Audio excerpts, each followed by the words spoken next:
global EV market continues to grow as Tesla and BYD lead the way. Germany's EV push benefits fleets but leaves used cars out in the cold, and Polestar brings its brand to France. This is the Automotive Update, presented by Autovista24. I'm Autovista24 Special Content Editor Phil Curry, here with the latest edition of the Automotive Update. I'm here to give you the headlines from Autovista24 and the wider automotive industry over the last 7 days. We start this episode with a look at the global electric vehicle market. Both battery electric vehicles, or BEVs, and plug-in hybrids, or PHEVs, enjoyed growth during April. BEVs were up by 39.4% in the month, while PHEV registrations rose 34%. Across the first 4 months of the year, BEV sales have improved by 39%, while PHEVs are up by 30.9%. In this period, China led both the BEV and PHEV markets by a considerable margin. The country was responsible for 57.5% of global all-electric deliveries over the first 4 months of the year, while it took 69.4% of the plug-in hybrid market. This highlights the importance of China in the global EV sector. Some way back, the United States was the second largest region for both markets, with 9.8% of BEVs and 5.4% of PHEVs. Germany was third over both powertrains. Both Tesla and BYD maintained their market dominance in April. The Tesla Model Y was the leading BEV, although its global registrations fell by 19.1%. The BYD Seagull was second with 16.7% improvement year-on-year, while the Wuling Mini placed third, continuing a strong run of form with a 192% improvement. In the PHEV market, BYD placed 6 models in the top 10. Leading the way was the BYD Song Plus, also known as the Seal U in some markets, with a 29% improvement. Second was the Song Pro, which declined 23.7%, while third place went to the BYD Quin Plus, which declined 45%. Both models are struggling against increased internal competition, but are still maintaining strong registration figures. The data from the first 4 months of 2025 shows similar dominance. Tesla took the top 2 positions in the BEV chart with the Model Y and the Model 3, while the BYD Seagull placed third. In the PHEV market, BYD placed 8 models in the top 10. The Song Plus led the market, with the Song Pro in second, but in a change, the BYD Quin Plus took third position from the Quin L, thanks to a stronger volume of registrations in April. You can find a full breakdown of the global EV market during April, alongside other analytical articles on major markets, at autovista24.com. I'll put a link in the show notes. And make sure you're signed up for our email. That way you'll get the latest news straight to your inbox. And don't forget to subscribe to the Autovista24 podcast wherever you listen to us. Also check out Autovista24's YouTube channel, where you'll find our What Is Explainer videos, launch report series, and webinar recordings. I'll also leave a link to these in the show notes. In a renewed effort to accelerate the transition to electric mobility, the German government has unveiled a suite of measures. This week, Dr. Christoph Winkelskirchen, Chief Economist at Autovista Group, explored the strategy. The corporate fleet sector appears to be a central target of his latest approach. Part of the broader Responsibility for Germany programme, this initiative marks a pivot from consumer subsidies to structural incentives and industrial support. Key elements of the plan include accelerated depreciation for electric company cars. There are also extended vehicle tax exemptions for EVs until 2035 and streamlined permitting for charging infrastructure. These measures are designed to ease the financial burden on businesses and encourage fleet electrification. This is a welcome shift, albeit one that still leaves critical gaps.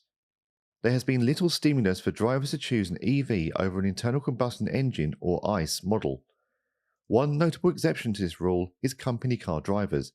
They still benefit from a substantial cut in benefit-in-kind taxation when choosing a BEV over an ICE model. With cuts to public incentives at the end of 2023, the first months of 2024 saw registrations fall dramatically.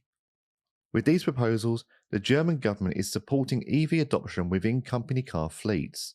This will help to boost the EV share of Germany's new car market.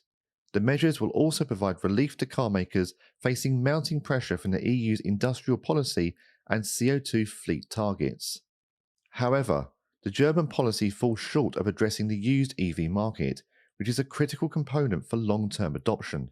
The German government has missed an opportunity to increase the attractiveness of used EV ownership.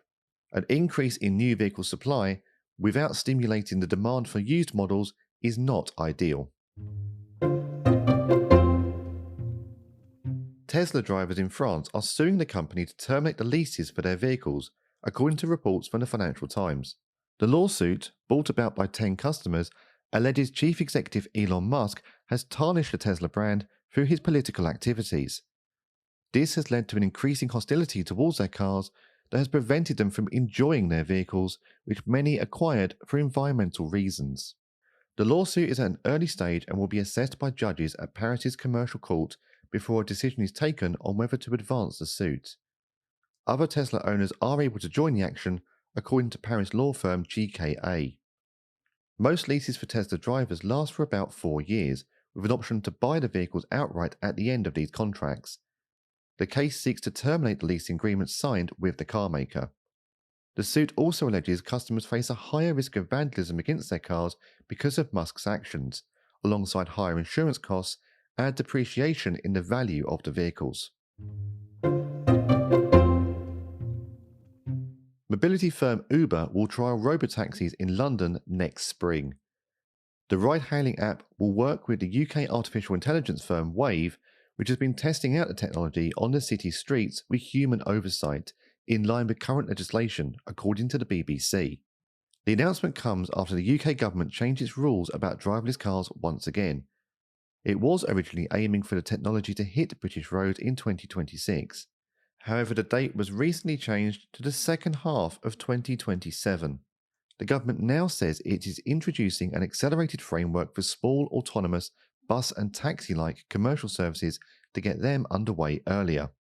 It is not yet clear whether the vehicles in Uber's trial will be available for customers to use, with the company stating it is still working out the details. Polestar has formally announced its expansion into France, with the Polestar 2, 3 and 4 now available to purchase in the country. The news marks the culmination of years of effort by the Geely-owned brand, which was spun out of Volvo, to enter the French market.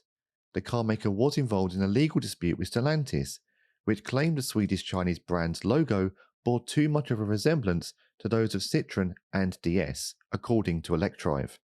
This dispute was settled in late 2022, opening the doors for Polestar to enter the French market. The move means the carmaker is now represented in 28 markets across 4 continents. Polestar's activities in France would include direct-to-consumer sales via its website, as well as working with partner retail outlets in cooperation with the Volvo Cars network. A number of showrooms are currently under construction, with the first French showroom set to open in July 2025 in Le Mans. As many as 10 more showrooms are set to follow in other French cities during the second half of the year.